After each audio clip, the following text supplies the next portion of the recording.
En titre, ce soir, prévu en février 2024, l'élection présidentielle a été reportée durant l'année 2023.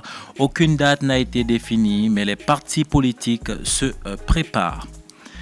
Afin de lutter contre la désinformation, des formations ont été organisées à l'endroit des acteurs de médias. C'était dans le cadre de la première édition de la journée dédiée au traitement de l'information.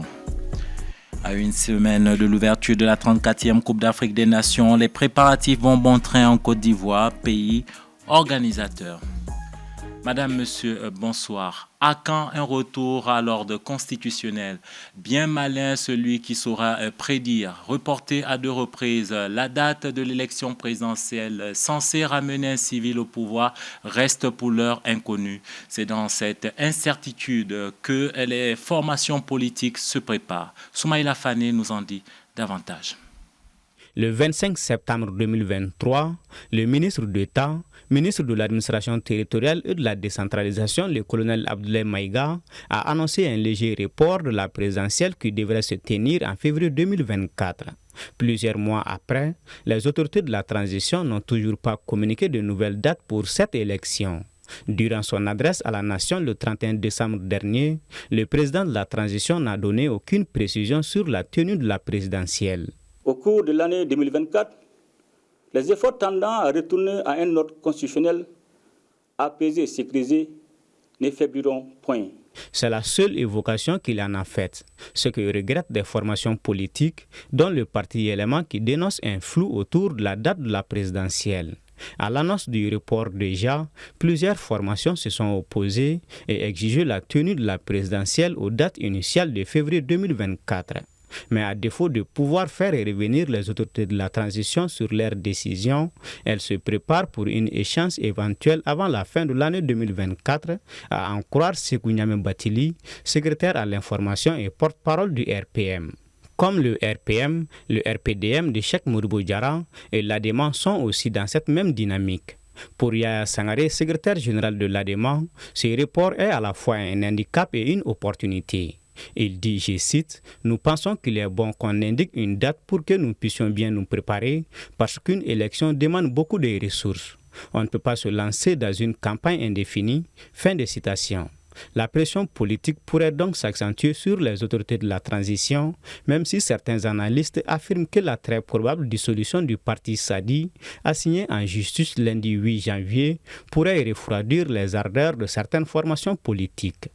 D'un autre côté, alors qu'elle était attendue lors du sommet du 10 décembre dernier pour se prononcer enfin sur le report de la présidentielle au Mali, la CEDEAO s'est contentée d'une réaction à minima, déplorant les décisions prises unilatéralement en ce qui concerne la mise en œuvre du programme de transition qui avait été convenu avec la CEDEAO. L'organisation sous-régionale, après avoir levé l'interdiction des voyages qui pesait sur certaines hautes autorités maliennes, a aussi décidé d'engager une troïka présidentielle composée des présidents du Bénin, du Nigeria et de la Guinée-Bissau à entreprendre d'urgence des visites au Burkina Faso, en Guinée et au Mali en vue de renouer le dialogue avec ces 3 pays pour la mise en œuvre inclusive du programme de transition. Les relations entre le Mali et l'Algérie se normalisent après une brouille diplomatique de quelques semaines. El Aouré Riach, l'ambassadeur d'Algérie au Mali, a regagné son poste hier vendredi.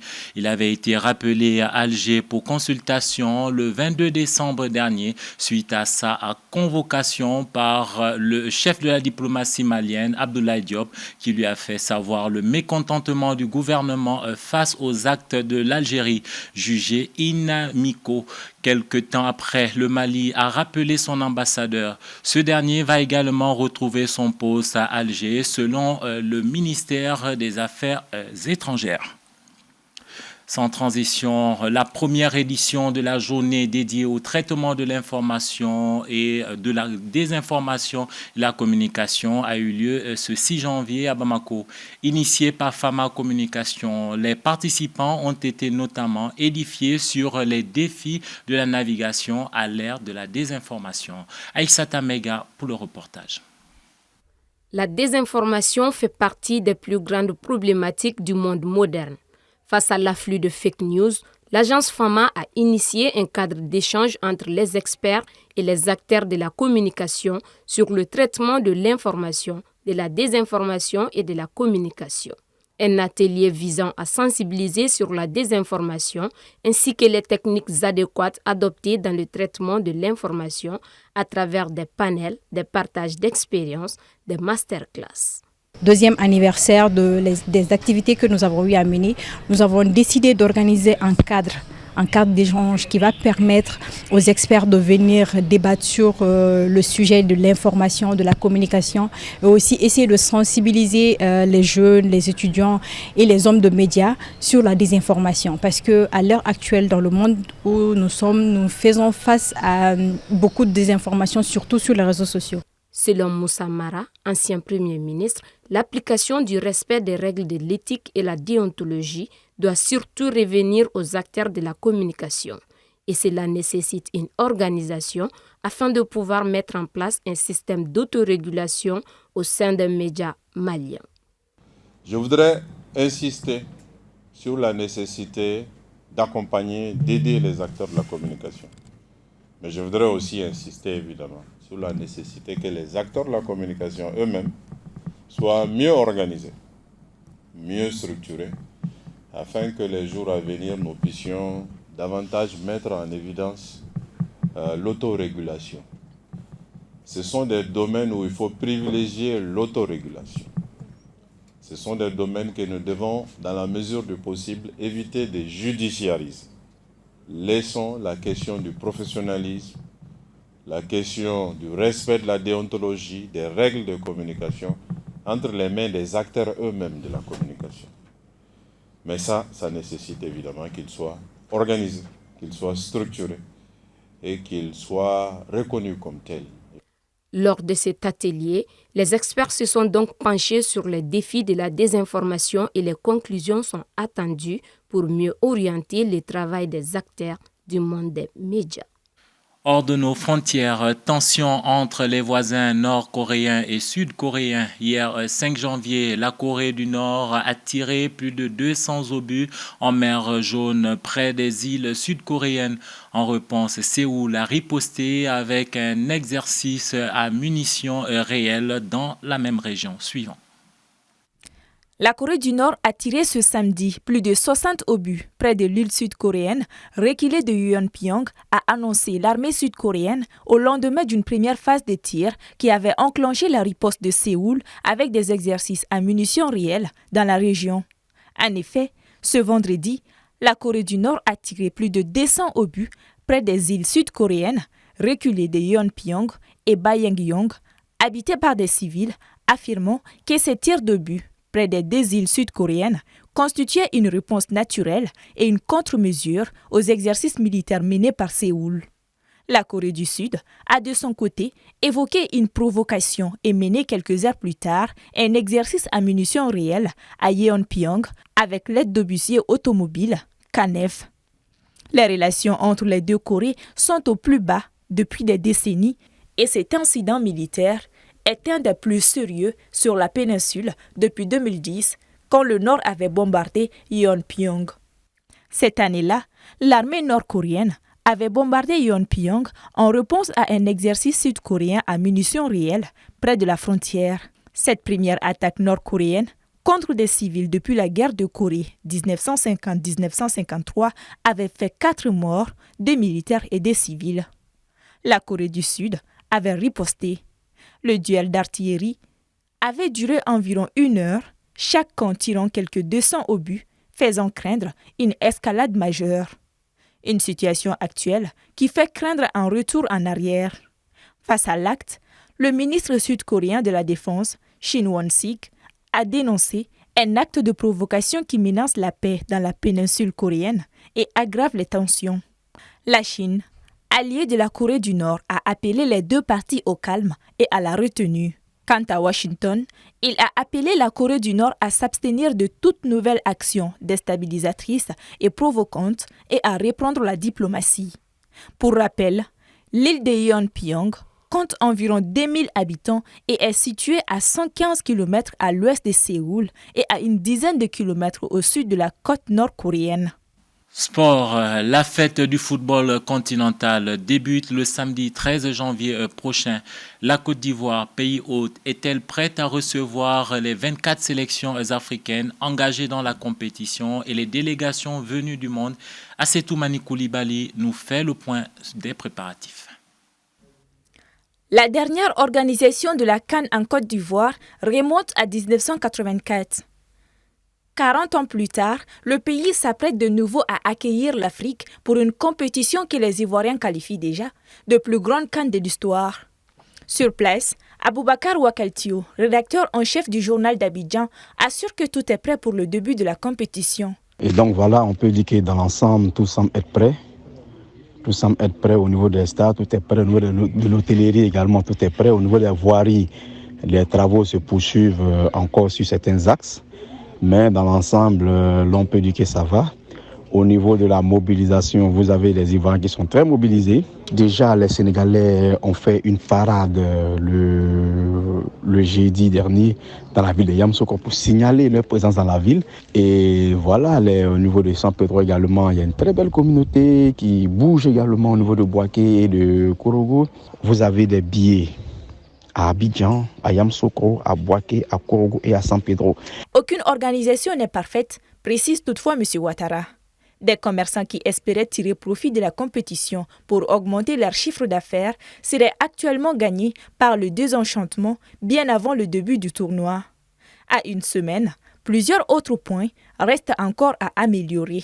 Vous avez entre autres des artisans, c'est la plupart des artisans, des petits commerçants, des tenanciers de maquis, de restaurants qui espéraient qu'avec ce monde fou que la Côte d'Ivoire a accueilli, ils allaient faire bon marché, ils allaient faire de bonnes affaires. Malheureusement, avec la destruction de ces lieux, on constate que c'est vraiment désolant pour eux.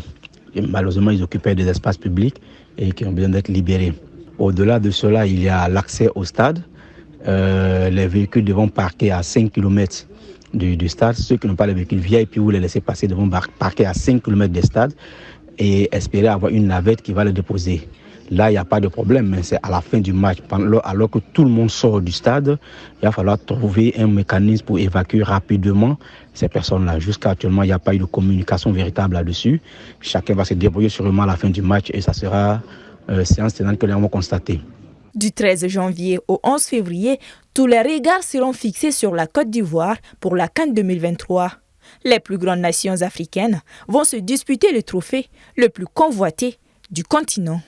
Culture avant de nous quitter. Le jeune artiste chanteur Lil Dou est sans doute parmi les artistes les plus influents de la jeune génération.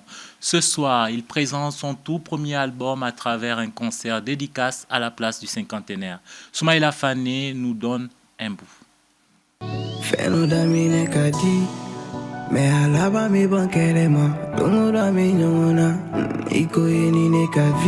La réussite est la somme de ma détermination et du travail acharné, pas le fruit d'un hasard. Je n'ai pas choisi la musique, elle est venue à moi. C'est à travers ces mots que Modibo Soumaoro, plus connu sous le nom de scène de Lil Dou, décrit son succès. Jeune artiste chanteur qui a vu le jour à Bamako le 4 novembre 2023, griot du côté paternel et très connu pour sa voix jugée pénétrante, il attire rapidement de nombreuses personnes sur les réseaux sociaux. Son single « Je t'aime », qui a connu un succès fulgurant auprès de la population, lui ouvre ainsi plusieurs portes dans le domaine du hip-hop.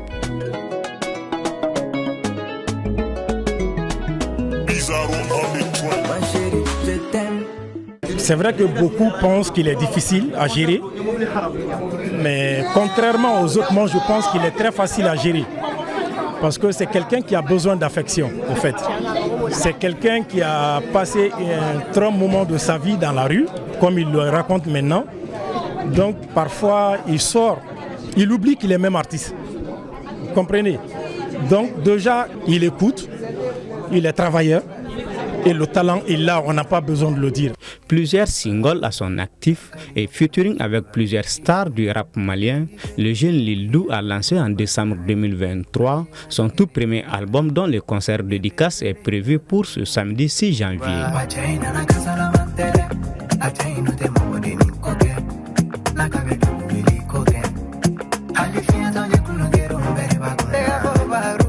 Les gens ont l'habitude de voir l'artiste un peu morose sur la scène, mais là, il a été travaillé par des professionnels, des chorégraphes qui sont venus de Paris juste pour l'assister.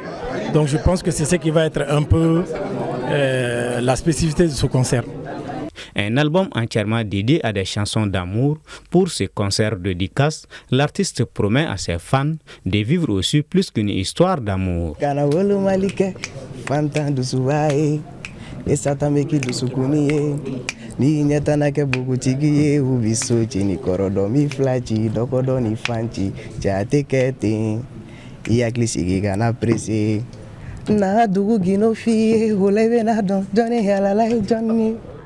Point final à cette édition d'information. Madame, Monsieur, merci de votre fidélité.